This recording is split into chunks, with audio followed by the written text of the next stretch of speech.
Chapter 9. Behind the Door. The morning was cold and wet. The sky was covered with thick clouds. It was raining. I was very tired, but after breakfast I felt better. I went back to the locked door. I stood and listened, but I heard nothing. At 9 o'clock I rode back along the causeway on the bicycle. Spider ran beside me. There was a letter from Stella at the Gifford Arms Inn. Her loving words made me feel very happy. In 2 or 3 more days we would be together again. I walked round the town buying more food. Then I rode back along the causeway. I was back at Eelmarsh House in time for lunch. The clouds were thicker now. The sea mist was coming in over the marshes. Inside the house it was already dark. I put on all the lights, but the house stayed dark and shadowy. My fears returned. I decided to go back to the town. I went outside. There was some mist around the house, but I was able to see the causeway. However, it was completely covered by water. I could not return to Crythin Gifford that day. So I whistled to Spider. She ran to me quickly. We both went back inside the house. I emptied papers from more cupboards. I started work again. I worked hard for several hours. I found a packet of letters tied together. They looked interesting. After supper, I sat down by the fire and opened the packet. There were some papers and some letters. The letters were all in the same handwriting. They were signed Janet, or J. I remembered the gravestone I had seen. It was in the graveyard at the back of Eelmarsh House. One of the names on that gravestone had been Janet. Was this the same Janet? There were dates on the letters. The letters had been written 60 years ago. Each letter began with the words, "Dearest Alice." Alice was Mrs. Drablow's first name. All the letters were written to Mrs. Alice Drablow. I looked through them quickly. Janet was Mrs. Drablow's younger sister. I began to read the letters carefully. They were short and in simple language. They told a sad story. Janet was unmarried, but she was going to have a child. The child's father refused to marry Janet, and he left the country. Janet did not know what to do. Her family refused to help her. Then the child was born, a boy. For a few months there were no letters. Then Janet began writing again, and now her letters were full of anger. "The child is mine," Janet wrote. "I will never give him to strangers." But Janet was unmarried. She was poor, and she could not keep the child. At last she had to agree that Alice could take the boy. In her last letter, Janet wrote, "Love him, Alice. Love him as your own child. But remember, he is mine. Mine. He can never be yours. Forgive me. My heart is breaking." Poor Janet, I thought. What a sad story. I began to look at the other papers. The first one was from a solicitor's office. The paper was about a boy called Nathaniel. Nathaniel was the son of Janet Humphrey. Nathaniel had been adopted by Thomas and Alice Drablow of Eelmarsh House. Alice Drablow was Janet Humphrey's married sister. Nathaniel had been given the name Drablow. So The child, Nathaniel Drablow, had lived here, I thought, away from the mother who loved him. I thought for a few moments about Janet Humphrey and her sad life.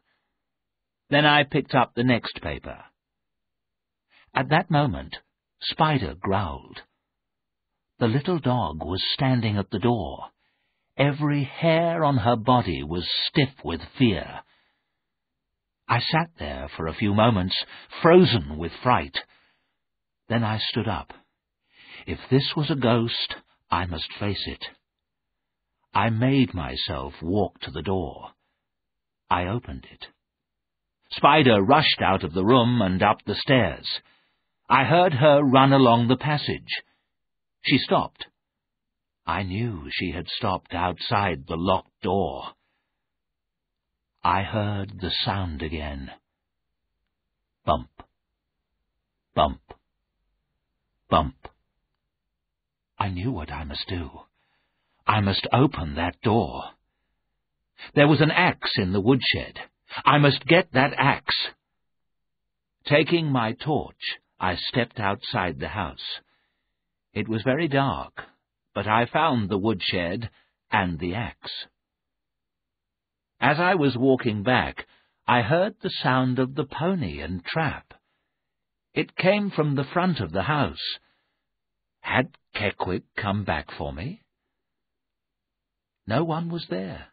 No one at all. I could still hear the pony and trap, but now the sound was coming from the marshes. I stood there, Spider beside me. I was terribly afraid. Again, I heard the sounds of the water and the mud. I heard the pony shriek. I heard the child's awful cry. And then silence. I was shaking now. My mouth was dry with fear. I had heard these sounds before. The pony and child were not alive. I knew this. A pony and trap and all the people in it had sunk beneath the water. Spider began to howl and howl. I put down the axe and the torch and picked up the little dog. I carried her into the house.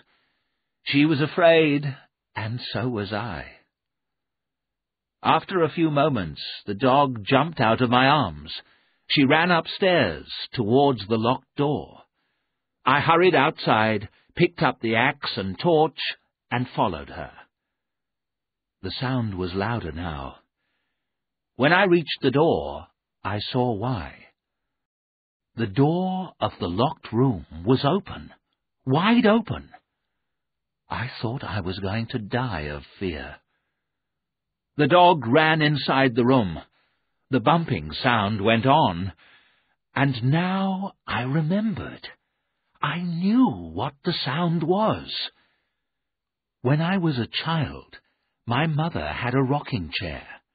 Sometimes I couldn't sleep. Then my mother held me in her arms. She sat in the chair and rocked me backwards and forwards.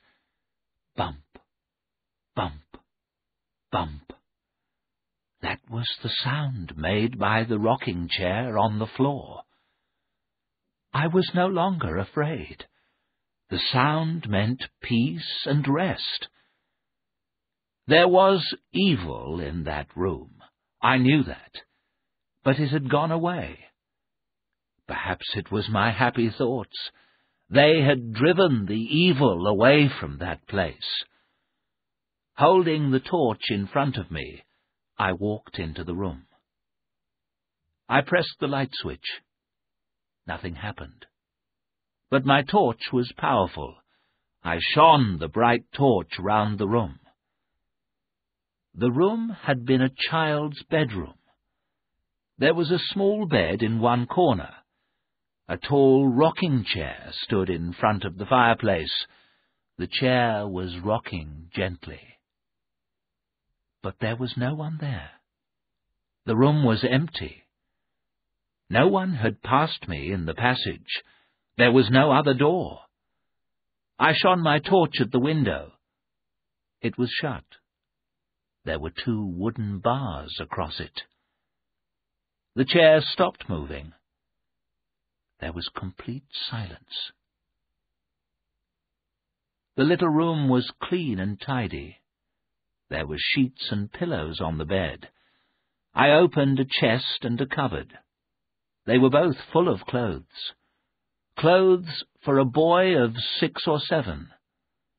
The clothes were beautifully made, but they were old-fashioned clothes, clothes of 60 years ago. The room was full of children's toys. They were neat and tidy. There was no dust on them at all. I saw toy soldiers and a sailing ship. There were games, paints and books, all things that little boys love. They had been here for 60 years, but everything was neat, tidy, and clean. There was nothing frightening in this room, only a feeling of sadness, a feeling of something lost. I felt sad, very sad. I went slowly out of the room. Spider followed, and I closed the door. I felt too tired to do any more work. I had a hot drink and went upstairs. The door to the child's bedroom was still closed. Everything was quiet. I went into my bedroom and closed the door.